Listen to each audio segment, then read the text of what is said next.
Doctor operation سے فارغ ہو چکا تھا، اس لیے سلطانہ اور وہ دونوں ہمارے استقبال کے لیے موجود تھے۔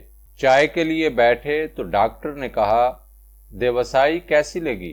امتل نے جواب دیا، انسان نے ماؤنٹ ایورسٹ کی چوٹی سر کر لی، چاند تک بھی پہنچ گیا کہ ناموری کی تاریخ مرتب ہوتی تھی، لیکن نہ آیا تو دیوسائی کہ خدا کا روپ دیکھتا۔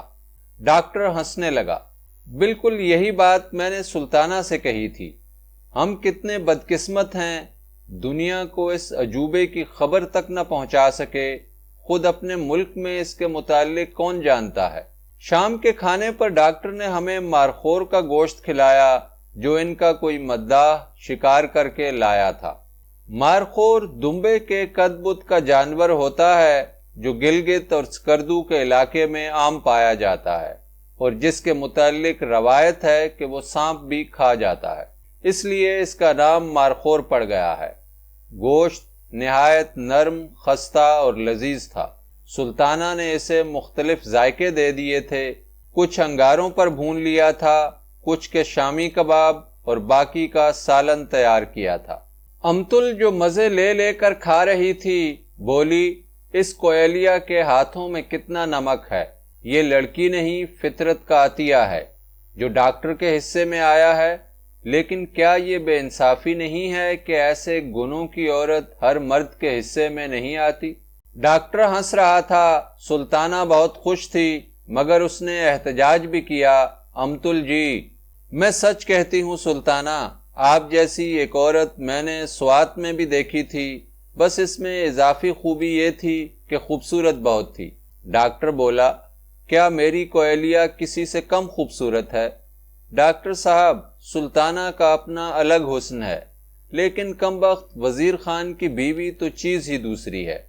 فاختہ ہے فاختہ، امن کی فاختہ، زندگی کی علامت ہے وہ۔ آپ خود کچھ کم ہیں کیا؟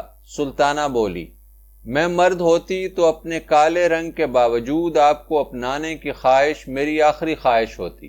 زہے نصیب، امتل ہنسنے لگی۔ میں اور ڈاکٹر بھی ہنس رہے تھے۔ رات 10 بجے تک سلطانہ اور ڈاکٹر سے باتیں ہوتی رہیں، اس کے بعد ہم دونوں ریسٹ ہاؤس آ گئے۔ چاندنی نے پوری وادی کو پرنور بنا رکھا تھا، ستپارہ جھیل سے آنے والی ندی چاندی کی طرح چمک رہی تھی، یہاں پانی پھیل گیا تھا اور ہاتھوں کی انگلیوں کی طرح الگ الگ حصوں میں بہہ رہا تھا، جیسے ریل کی پٹڑیاں ایک دوسرے کو کراس کر کے الگ ہو جاتی ہیں۔ سکردو کی لائٹیں پانی میں جگمگ کر رہی تھیں، ایسا معلوم ہوتا تھا کہ کسی آبی ٹرین کا اسٹیشن ہو اور ٹرین کی آمد ہو۔ امتل برآمدے کے ستون سے ٹیک لگا کر اس منظر میں کھو گئی تھی۔ سکردو کا قصبہ جو اونچے ٹیلوں پر پھیلا ہوا تھا صاف نظر آ رہا تھا۔ سکردو کے راجا کا مٹی کا پرانا محل بھی ہمارے سامنے تھا، اور وہ نہر بھی جس کے ذریعے جھیل ستپارہ کا پانی سامنے والے پہاڑی قلعے تک پہنچایا گیا تھا۔ اس نہر میں 20-20 اور 30-30 من کا ایک ایک پتھر لگا ہوا تھا۔ حیرت ہوتی تھی کہ اس زمانے میں جبکہ بار برداری کے ذرائع بھی محدود تھے، ہزاروں کی تعداد میں بڑی بڑی چٹانیں کس طرح پہنچائی گئی تھیں اور پھر کس طرح ان چٹانوں کو ایک دوسرے پر جما کر رکھ دیا گیا تھا۔ ندی کے اس پار خوشبودار درختوں کے جھنڈ سے خوشبوؤں کی لپٹیں آ رہی تھیں۔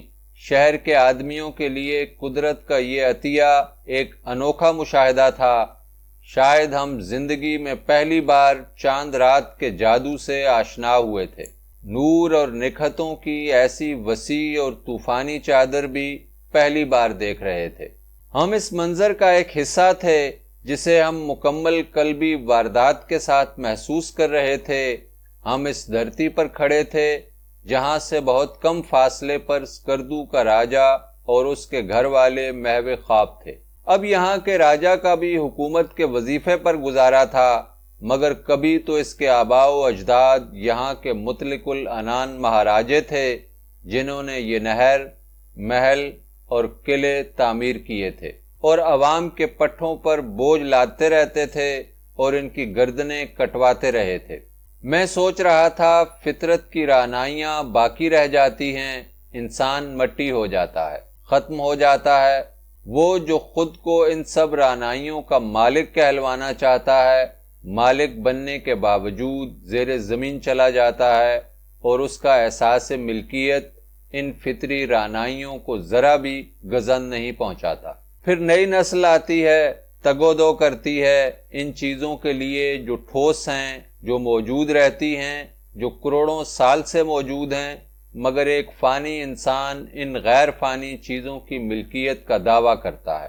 عجیب ہے کہ مالک ختم ہو جاتا ہے مگر ملکیت کا کچھ بھی نہیں بگڑتا، لیکن انسان ہے کہ دعوی ملکیت سے باز نہیں آتا، اور نہ یہ مسئلہ اس کی سمجھ میں آتا ہے کہ زندگی اتنی مختصر ہے کہ دعوی ملکیت ثابت ہونے سے پہلے ختم ہو جاتی ہے۔ اس لمحے مجھے یہ بھی خیال آیا کہ اشتراکیت اس لحاظ سے کتنی اچھی ہے کہ احساس ملکیت کے عذاب سے انسان کو آزاد کر دیتی ہے۔ کاش روٹی کے ساتھ انسان کی انا اور خودی کا بھی اسے پاس ہوتا۔ کارل مارکس یہ مسئلہ بھی طے کر جاتا تو فرد کی بے ساختگی مجروح نہ ہوتی۔ دنیا کے ہر نظام میں کوئی نہ کوئی خامی موجود ہے۔ جس طرح انسان نامکمل ہے، اسی طرح ہر نظام کسی نہ کسی پہلو سے نامکمل ہے۔ امتل جو کافی دیر تک ستون سے ٹیک لگائے خاموش کھڑی تھی، مجھ سے کچھ کہے بغیر اپنے کمرے میں چلی گئی۔ میں اس کے چپ چاپ کھڑے رہنے اور پھر خاموشی سے چلے جانے کے بارے میں سوچ رہا تھا کہ اسے کیا معنی پہناؤں۔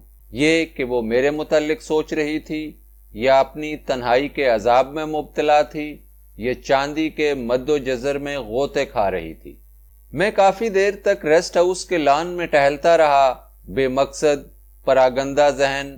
چاندنی رات کی خوبصورتی کا اثر بھی اب کم ہوتا جا رہا تھا، کیونکہ ایک حسین وجود کا احساس اس چاندنی سے رس کر اندھیرے میں جذب ہو گیا تھا۔ اچانک امتل کا دروازہ بند ہونے کی آواز نے مجھے چونکا دیا۔ میرا دل زور سے دھڑکا۔ امتل کو تو سونا ہی تھا، مگر نہ جانے کیوں میں نے اس لمحے تضحیک محسوس کی۔ رات کو دیر تک بے چینی سے کروٹیں بدلتا رہا۔